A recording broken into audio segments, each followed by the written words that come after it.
So, putting the bike away for the winter, quick oil change. So, as you know,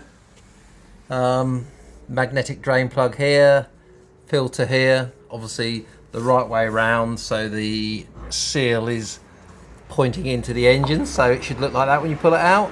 So check the filter, all good. The magnetic plug I am changing for the new style magnetic plugs that I have, which the KTM use, which are like, enter the picture now, like that. So you've got a great big nut on the end to go in there.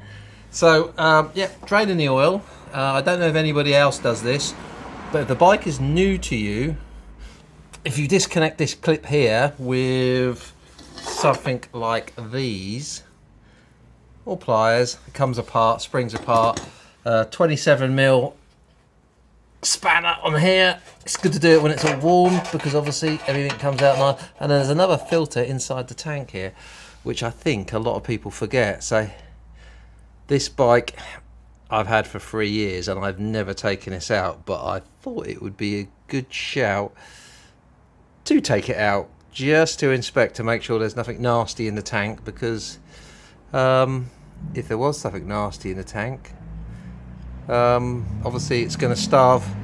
There's something there that it's caught. Can you see it on the end? But anyway, but all in all, it's very, very clean. So that will be cleaned up and it will be put back into the bike, into the tank. So just thought I'll just point that out. Some people might not have done it on their bikes.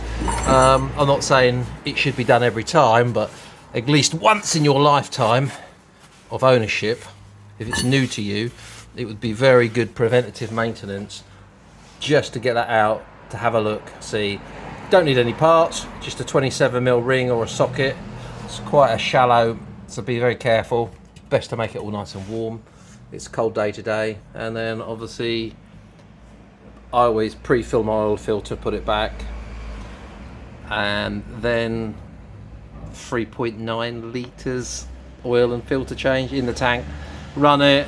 Once you get it to temperature with the fans running, it will disappear. But like I say, once it gets to temperature with the fans running a couple of cycles, you'll start to see it up here on the tank. So yeah, I'm sure you all know about it, but that's what it's about today, is that long, gauzy type filter, which I've been guilty of in the past. I don't do it. It's a little bit more hassle, but I'm putting the bike away to hibernate it for a few years. I'm going to put fresh oil in it, and it's something I then don't have to worry about when I want to use it. So hope this helps somebody, and thanks for watching, guys. Bye.